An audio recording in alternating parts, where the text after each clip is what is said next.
Welcome to the Mobile Home Park Mastery Podcast, where you will learn how to identify, evaluate, negotiate, perform due diligence on, finance, turn around, and operate mobile home parks. And now, here is your host, the 5th largest mobile home park owner in the United States, Frank Rolfe. Bad deals. They're nasty. Nobody wants to talk about them, but yet they do exist. I've had some, and I'm here today to tell you about why they went bad, how I could have prevented them from being bad, and it's all part of our Good, Bad, and Ugly series on mobile home parks. Now, you'll find all my bad deals began in my earliest years because I didn't know what I was doing. I had no clue. And additionally, nobody would help me. Nobody would help anyone back in those days. So if you turn the clock back to the mid-90s, there were no books on the industry. No one talked about it. Nobody cared.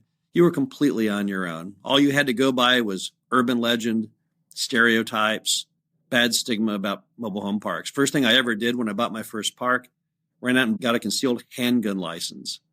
That to me was what the business was all about. It was all about crime and danger and shootout at the OK Corral. Another great Western.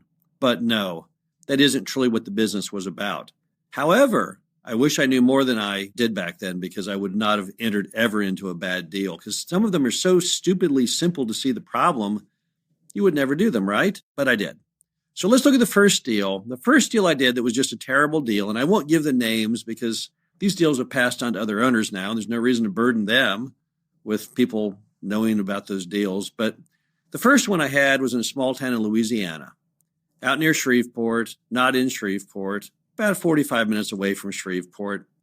And it was brought to me by a broker who said, hey, I see you own some parks in East Texas, which I did. I've got this great deal in this beautiful little town in Louisiana. So I drove down to look at the mobile home park, and I was obsessed with how nice the drive-up appeal was. I was going by some really expensive homes that looked like something from a movie, like Gone with the Wind. They were on either side of the road down to the mobile home park, and I thought, my gosh, this is the best location I've ever seen. Not thinking that it didn't matter what I thought about single-family locations. There were places I would want to be. All that mattered was the dynamics of a mobile home park in that location, which back then I didn't even know what it meant. So I pull into the mobile home park, and what do I see? I see a pool. I see a little clubhouse. I even see a tennis court. I am hooked. I am thinking this is a Del Webb-styled luxury community. And there's mom and pop, and they're just as friendly as can be. And, oh, it's just the best business ever, but they have no energy to keep it going, no energy to fill vacant homes, no energy to fill vacant lots. And I think, wow, this is just the best deal ever, right? I'm going to pop in there and I am going to buy this 103 space mobile home park for a very, very low amount of money, lower than the construction cost to build it new. And what a cool way to get here. I drive by all these estates and it's so neat. And my gosh, it has a tennis court and it even has the tennis court net on it. I mean, you can't beat this deal. What a horrible, horrible mistake. I had no idea back then that in order to have a mobile home park, you kind of have to have this thing called people. You got to be in a metro area where there's actually people who need housing, because that's the one thing this market didn't deliver at all. People. I've never looked recently on best places to see what the population's at, but I'm going to bet the entire metro area of this property, the number of people could not have exceeded a few thousand, and that's really overstating it. So this was basically a rural mobile home park. Now, I didn't know what a rural mobile home park was back then. I thought all mobile home parks were created equal, but they're not. The kind of parks you want to buy are in markets of maybe, 100,000 metro and up. You can go under 100,000, 50,000 metro. In the right park, even 25,000 metro, but it can't be 2,000 metro. How do you know what the metro area is? You go to bestplaces.net, you put in the zip code of the park, and it's going to tell you. And you don't get to choose the metro. The government did that for you. Best Places shows you the government's own assertion of what the metro is, and you have no ability to customize that at all. It is what it is. Because this park has such a rural location, I was screwed. I could not sell anything. I could not rent anything. I couldn't make the phone ring no matter what I did. I could have dressed in a chicken suit out front, and no one would still have ever pulled in.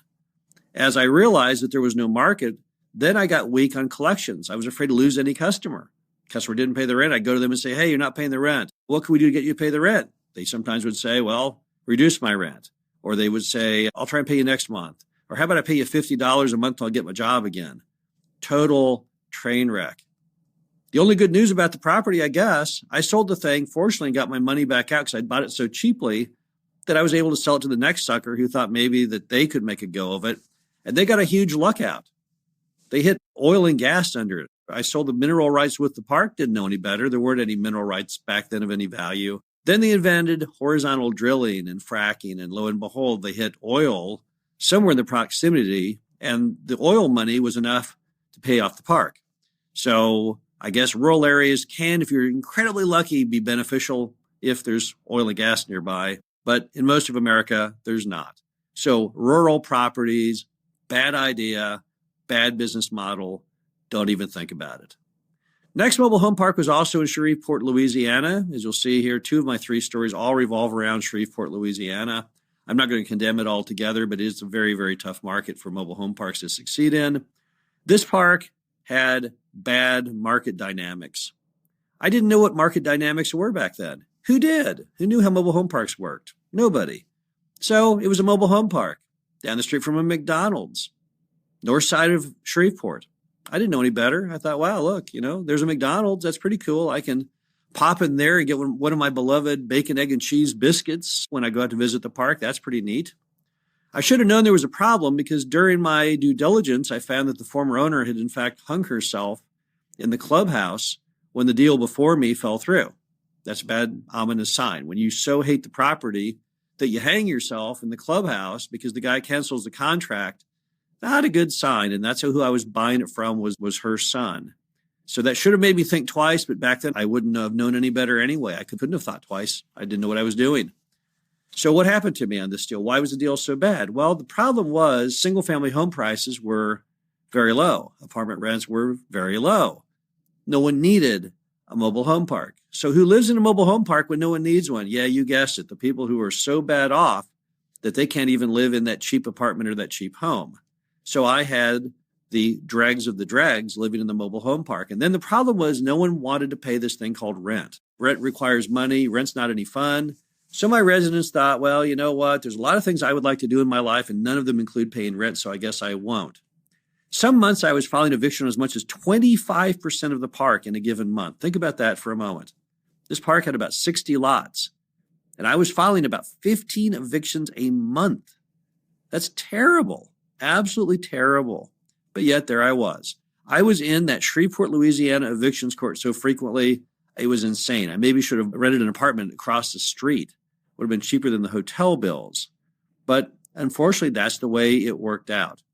How could I have done it differently? Well, how about picking a market with good dynamics? What are good dynamics? Well, median home price of $100,000 and up is a good one. Average apartment rent of $1,000 and up is a good one. Vacant housing rate of under 12%, which is the U.S. average, that would be a good one. This property sadly didn't meet any of those criteria. Where can you get those criteria? Bestplaces.net. That's where you get the criteria. It's all very clearly spelled out for you.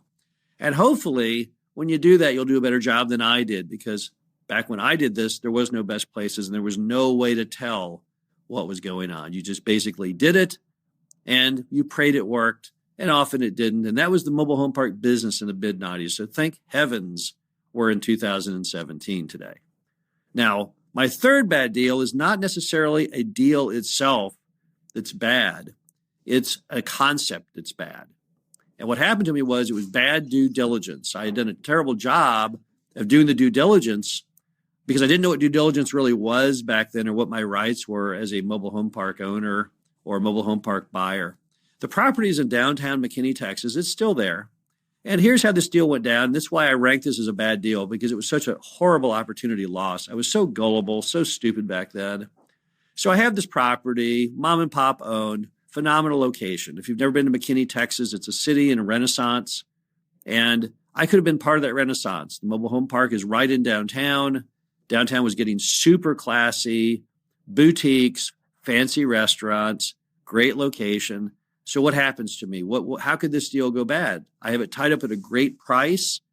Market dynamics are fantastic in McKinney. I go down to the city and I say, hey, I'm just checking in to see what my zoning and my inspections issues are. And they tell me, oh gosh, no, you can't have that mobile home park. We're going to shut that mobile home park down. Now, I said, what do you mean shut the park down? How can you shut this park down? It's been here for like 50 years. They said, well, we don't like it. It's ugly. And you know what? It's not really part of our master plan for the city. We envision better things for that property. I mean, what the heck? You're right in the middle of downtown. This isn't good for our downtown. It's not good for our citizens. We just want it to go away. Well, I didn't know any better. I didn't know anything about the laws of mobile home parks or grandfathering or even what grandfathering was. So I let this little Mickey Mouse inspector scare me away from buying the property. Would have been one of the greatest buys of all time, perhaps, had I bought it. But no, I believe that this inspector really knew what he was talking about. I believed I had no rights at all. I believe the former owner had no rights. I didn't even bother calling an attorney to say, hey, do I have any rights here? Or even telling the owner what the city had told me. Instead, I sheepishly canceled the contract, assuming that I was screwed, and I just embarrassingly crawled away from the deal. Now, not too long thereafter, what happened? I saw someone had bought the property. They had put up a new sign, a little bit of white vinyl fencing, all the things I would have done. Spruced up the property, put new shingles on the homes that didn't have any shingles on them, and new shutters and items and all just the same stuff I would have done. And it looked really, really nice. And probably the park today is worth several $1,000,000 more than what I would have paid for it. But like a complete fool, I was bullied and I did absolutely nothing about it. So this third bad deal I want to implant in your brain is the idea that don't be bullied. Don't miss opportunities. Sometimes the worst deal are the ones that you missed out on. A good deal that is missed really is a bad deal because you blew it. You didn't get it. It's one thing if you lose out to somebody else in negotiation. That's all about the way America works. We're a capitalist society. We're a free market. People offer prices and you take them or you don't. That goes with the territory. That's simply part of a competitive America. But what about in this case? I'd already done the hard part. I'd tied up the property at a great price. I'd worked with mom and pop. I'd bonded with them. I'd done all the right stuff. And here I am in the city of McKinney office, letting this little inspector who's probably making $12 an hour scare me away from moving forward and buying the deal. What should I have done instead? Well, let me tell you what I would do today if that occurred. Now that I know what grandfathering is, I would have immediately got myself a good municipal lawyer, and I would have called their bluff and had that lawyer call the city's attorney and threaten litigation if they didn't back off their stance. And I guarantee you that attorney would have called that inspector there at City Hall of McKinney and said, hey, I'm sorry, you do not understand the laws. You have got to go ahead and let these folks buy this mobile home park. You have no right to say what you're saying. And if I had to litigate, I guarantee you I would have won. Texas is one of those states that actually has very, very strong rights on grandfathering. So strong they passed a new law recently that protects the rights of park owners, whereby the state says you can use your vacant lots pretty much as you want. But no, I didn't bother to ask advice, didn't bother to get a lawyer, didn't bother to do anything. I just did it my own, and that was a horrible, horrible, foolish mistake. I look back on other parks, and I had the same thing happen to me in other occasions, and I always want to kick myself. Of course, you never know. You always have sour grapes. You say, well, I could have bought the park, but I don't know. Maybe it was on a landfill. Maybe there was something wrong with the sewer lines. Maybe it wasn't that big a missed opportunity, but you know I'm lying. Of course, it was a horrible missed opportunity. And that's sad. And that's why I put that in with my bad deals, because that deal could have been good enough to offset those two bad deals that I had there in Shreveport. So it was really the missed opportunity that made me so upset and still makes me upset today. And if I went out to that property right now and looked at it, I would once again think, I cannot believe I let that little inspector guy scare me off of what could have been an extremely good purchase of that mobile home park right in downtown McKinney. But I did. Moral of the story is sometimes bad things are things that you do. Buy a property, don't know what you're doing. Buy a park in a weak rural area. Terrible idea. Never want to do that. Buy a park with horrible market dynamics. Again, terrible idea. You don't want to do that. But sometimes not buying a park at all is your worst deal, because it would have been a really good deal for you and you screwed up and you didn't go forward and you didn't do it. And that regret will kind of haunt you for a long period of time. I can still very vividly remember everything about that deal in McKinney, even what the inspector looked like, where his office was, and everything else. And I will always remember that and always think, gosh, what a terrible deal. I could have owned that mobile home park, and I got scared away from a guy who did not even know what the heck he was talking about. And I sadly did not know my rights as a park owner or park buyer whatsoever.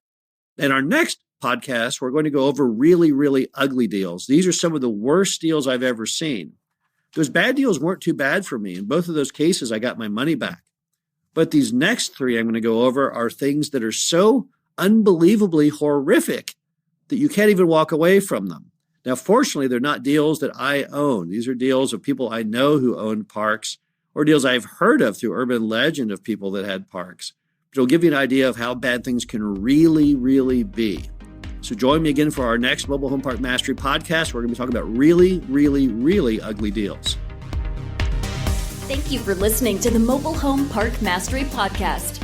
Be sure to visit us at mhpmastery.com to subscribe to the show, read our show transcriptions, and access all of our great information on mobile home park investing.